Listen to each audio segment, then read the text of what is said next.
Assalamualaikum warahmatullahi wabarakatuh.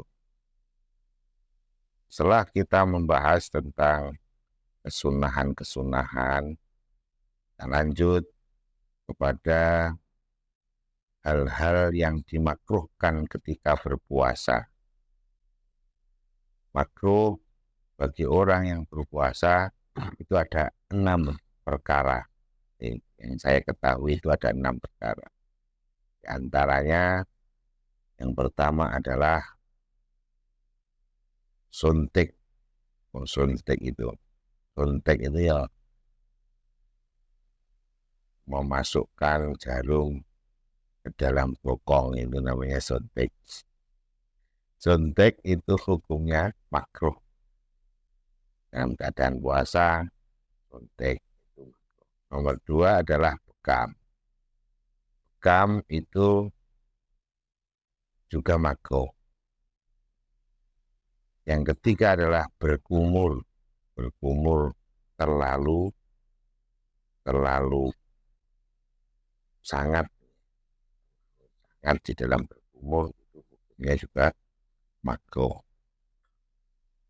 Lalu kemudian memasukkan air ke dalam rongga hidung secara berlebihan atau istinsak secara berlebihan, itu hukumnya juga makruh.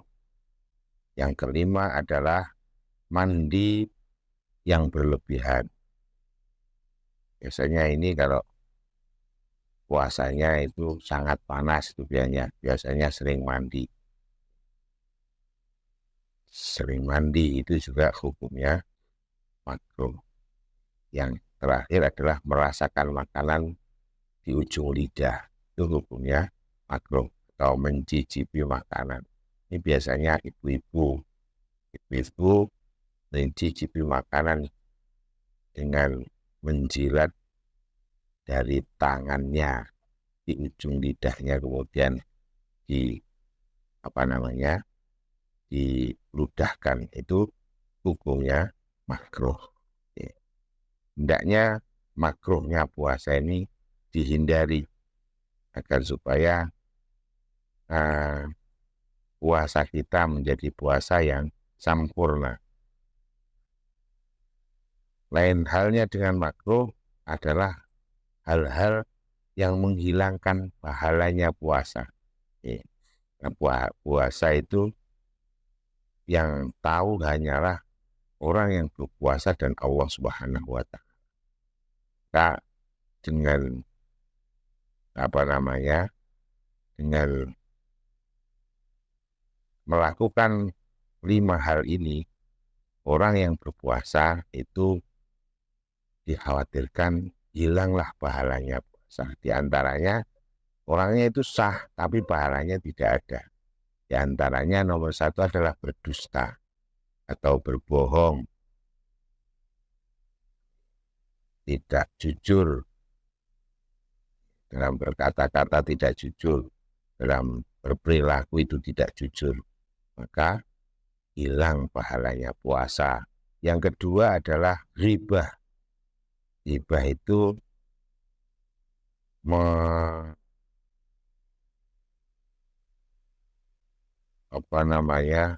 membicarakan tingkah laku orang lain di belakang orang tersebut, itu namanya ghibah. Ngerasani, bahasa Jawa ini ngerasani ini ngilangi pahalanya puasa. Yang ketiga adalah adu domba. Adu domba, kalau dijawakan itu adu-adu, tukang adu-adu. Yang keempat adalah sumpah palsu. Sumpah palsu itu juga menghilangkan pahalanya puasa. Kemudian nomor 5, memandang seseorang dengan nafsu syahwat. Laki-laki memandang perempuan dengan syahwat, itu juga menghilangkan pahalanya puasa. Keenam, mengeluarkan kata-kata keji, miso, memaki-maki, dan lain-lain, itu menghilangkan bahaya puasa. Itu hal-hal yang harus kita hindari agar puasa kita menjadi puasa yang sempurna. Sekali lagi, ini untuk hukum-hukum yang harus kita lakukan atau yang harus kita ketahui berkaitan dengan orang yang beribadah, di antaranya puasa itu. Para pemirsa sekalian, kita lanjutkan dengan golongan orang-orang yang wajib mengqadha puasa. Di orang yang wajib mengqadha puasa itu ada 7, mereka itu ada 7 golongan. Di antaranya, 1, orang sakit yang ada harapan untuk sembuh. Sakitnya itu kalau dibuat puasa tambah parah, maka boleh tidak berpuasa atau mokel, tapi besok wajib mengqadha kalau sudah sembuh di luar bulan Ramadan. Yang kedua adalah seorang musafir. Musafirnya itu atau bepergiannya itu tidak dalam keadaan maksiat, atau pergi tidak maksiat itu contohnya ya pergi minggat, atau kalau perempuan itu minggat dari suami itu maksiat, atau pergi semayan pacaran. Jadi pergi yang maksiat itu tidak boleh membatalkan puasa, sehingga ya kalau tidak puasa ya berdosa itu. Ini maksudnya ya wajib qadha, tapi ketika dia tidak puasa itu tidak berdosa. Itu orang yang bepergian yang melebihi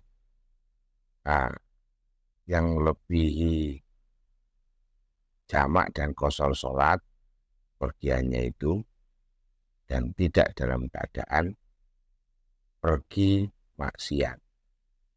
Kemudian yang ketiga, orang yang wajib qadha puasa saja. Yang wajib qadha itu ya tidak disertai dengan fidyah. Itu adalah orang yang meninggalkan puasa karena haid dan nifas. Itu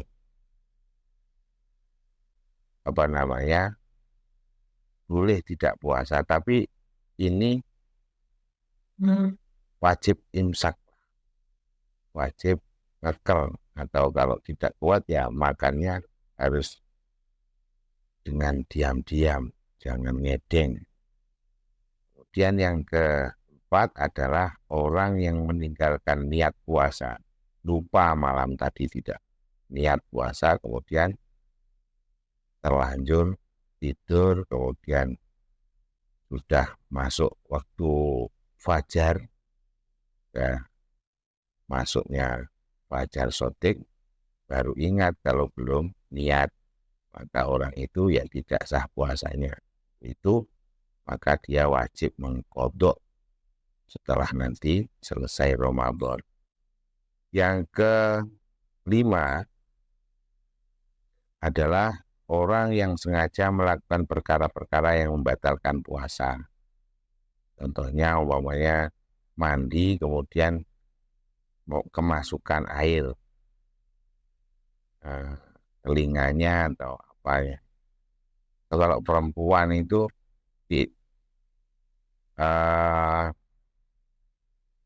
kencing di dalam air itu nggak boleh kalau perempuan, karena ya dikhawatirkan gondol air, itu nggak boleh. Dan yang keenam, orang yang mabuk, kemudian tidak berpuasa, lalu besok pada saat habis Ramadan dia harus mengqadha. Orang yang wajib qadha yang ketujuh adalah orang yang sangat lapar dan dahaga, nggak bisa menahan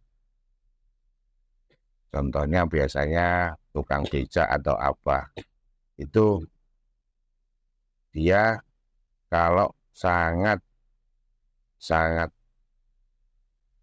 lapar dan sangat dahaga, itu tidak apa-apa membatalkan puasa pada saat sangat dahaga itu. Lalu kemudian besok ketika selesai Ramadan wajib mengkodok.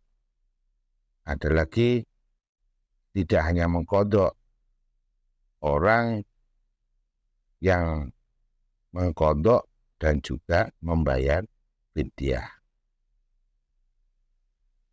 Jadi ada orang yang hanya mengkodok saja, ada yang harus membayar fidyah. Di antara orang yang hanya mengkodok saja itu perempuan hamil. Perempuan yang hamil kemudian membatalkan puasa atau tidak berpuasanya itu karena mengkhawatirkan dirinya, tidak mengkhawatirkan bayinya, maka itu hanya wajib qadha puasa. Kalau mengkhawatirkan dirinya dan bayinya atau bayinya saja, maka dia wajib qadha dan wajib membayar fidyah. Mereka yang dikenakan membayar fidyah puasa itu adalah mereka yang tidak dapat mengqadha puasa sehingga masuk Ramadan 2 kali. Jadi, pada puasa kemarin punya utang puasa sampai Ramadan ini belum bisa membayar atau mengqadhanya, maka di samping dia wajib mengqadha dan di samping dia wajib mengqadha puasa, dia juga wajib membayar fidyah. Perlu diketahui fidyahnya itu adalah 1 mud. 1 mud itu kalau diliterkan berarti 1,5 liter. Kalau dikilokan itu 7,5 on atau 7 on lah.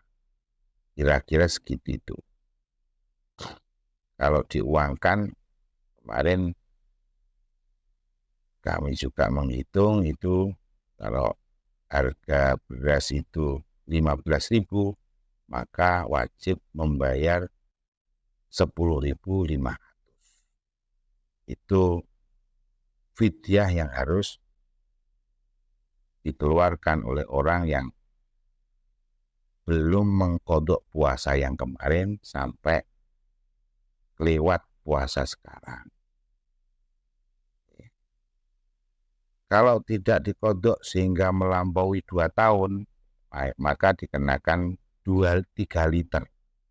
3 liter itu berarti ya 2 kali. Dan seterusnya. Dan seterusnya. Di setiap tahun itu bertambah. Kalau 3 tahun berarti ya 4,5 liter berarti. Atau 7 on kali 3 dan seterusnya. Kemudian orang yang harus membayar fidyah itu adalah yang kedua, orang sakit yang tidak ada harapan untuk sembuh. Atau mardul maut, sakit yang kayaknya itu rondong-rondong innalillahi wa inna ilaihi raji'un, itu harus membayar fidyah, tidak diwajibkan mengqadha. Terus yang ketiga adalah orang yang terlalu tua, tidak berdaya untuk berpuasa, itu juga membayar fidyah saja. Keempat adalah orang yang ada qadha puasa, tapi meninggal dunia sebelum sempat mengqadha, maka fidyahnya itu dilaksanakan oleh kerabat atau ahli waris. Diambil dari harta warisnya.